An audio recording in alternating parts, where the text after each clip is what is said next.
Hello, welcome to Tenerife. Thank you for joining me this morning and welcome to session 1 of module 1. And module 1 is all about why we want to become plant-based, why we want to change from our current meat and dairy-based diet. I'm presuming that's the case for most of us. Or if you're vegetarian and we're thinking of switching to a purely plant-based diet, this module is about why we would want to do such a drastic, extreme thing. And in this session, we're going to talk about the most important reason of all, and that is the animals.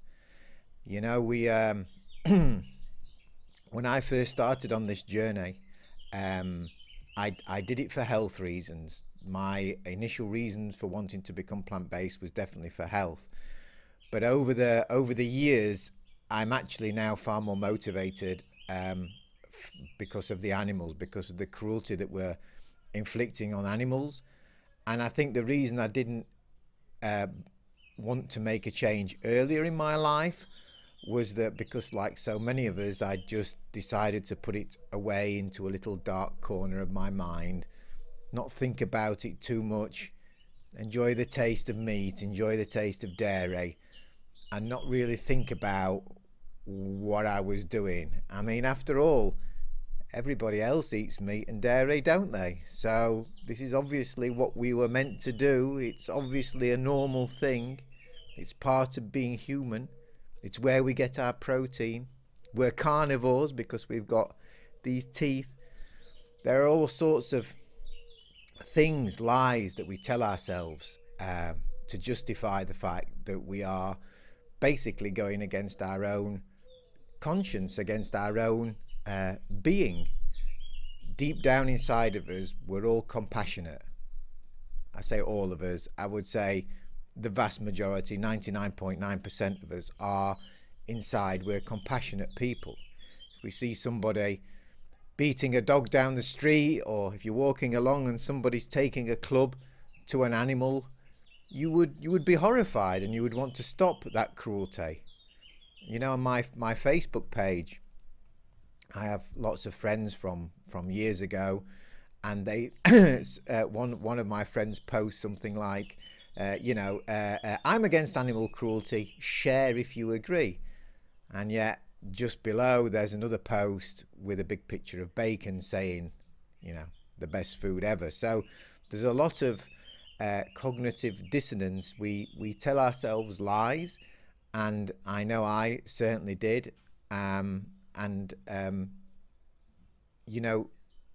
of the great things about moving to a plant-based diet is that we come into alignment with our own being, with our own compassionate sense of who we are. I didn't realize that at the time, actually, but it was quite a revelation for me. In fact, I remember somebody asking me, "Oh, Alan, you've been on a plant-based diet for a while now. What changes have you noticed?" And I'd not really thought about the question until I got asked that, and I thought about it, and I suddenly realized that I was calmer than I used to be. I had a sense of calmness. And surely that's got something to do with the fact that I wasn't eating the meat, eating the violence. I know that might sound a little bit woohoo and so on, but I'm from Sheffield in the north of England. We don't believe in that kind of stuff there. It's a spade's a spade.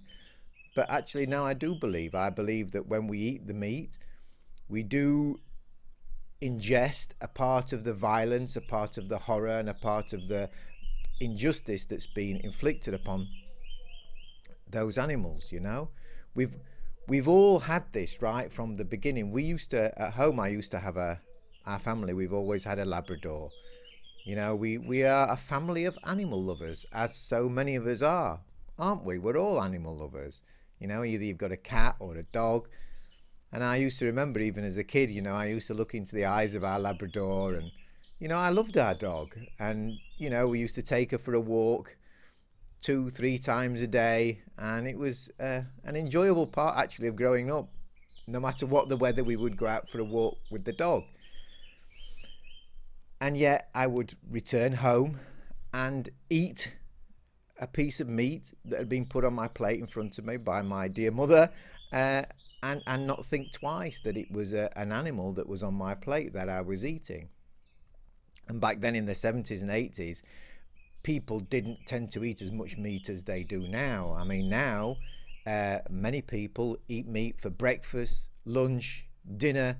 It's everywhere. Cheap meat has become all persuasive and pervasive, sorry, and you know, it's just such a horrific thing, and we don't realize, you know, if you think of something as, okay, so,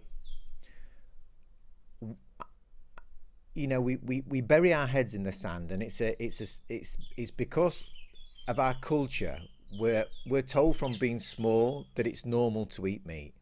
First of all, it's perhaps is normal, but there's absolutely no need for us to do it in this day and age. And I think if we went back in time, we would probably find that our ancestors actually ate a tiny little bit of meat, not a lot.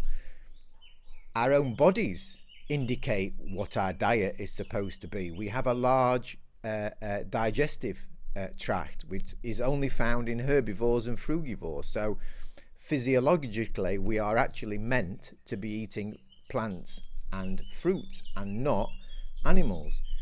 Meat takes a long time to digest in the body, whereas vegetables flow straight through and help our digestion. But I want to really talk about the injustice that we're doing to animals, because if we just take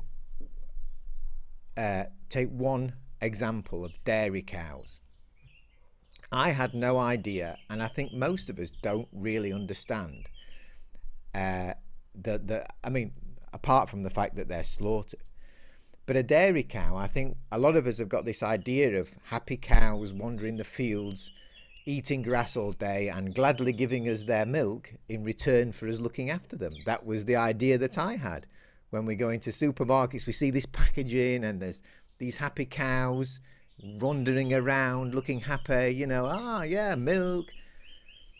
The truth of it is actually quite horrific. You know, to produce milk, a cow first has to become pregnant. So how is that done? Well, we use artificial insemination. So effectively, we insert our hands into the cow and inseminate the cow so she becomes pregnant. Then the horrors really begin. The cow gives birth to her calf. Like all mothers, there's a strong bond between mother and calf. Farmers let the calf stay with their mothers for the first day or two, not because of compassion often, but simply because during that time, important elements in the mother's milk are given to the calf to help them survive. But after just 1 or 2 days, the calves are removed from their mothers, and typically they cry. Not only the mothers, but the calves cry. They cry to be together. And then the mother cow goes into this horrific cycle of she will then be milked, so she'll be fed. These cows are already bred to produce the maximum amount of milk. You know, they're monsters really. They're not really natural creatures anymore. We bred them to just produce milk. So they have these huge udders, but sometimes can be very painful. I know we used to know a vet in Germany who used to tell me how much pain these cows used to feel. So we let these cows into the fields, or we feed them just feed. I mean, that's how the whole mad cow disease came about, because we weren't actually feeding the cows grass anymore. We were feeding them a mixture of hay and ground up sheep. But the cows then go out and they produce the milk. We milk them day after day after day, and after a while the cows stop producing milk again, because the milk production is only available for a certain time for the calf. So the whole cycle begins again. The cow is inseminated again, the calf is born, the calf is removed. The calves that are removed, if they're a male calf, they'll either be slaughtered or sent off for veal production. And if it's a female calf, she'll be put into the same horrific cycle of death and torture that her mother is going through.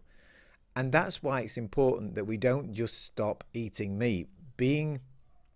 Going on a plant-based diet is very much for the animals, because as long as we drink milk, and as long as we eat the products that contain dairy and milk products and any products from an animal, as long as we're paying money, as long as we're casting our vote, nothing will change.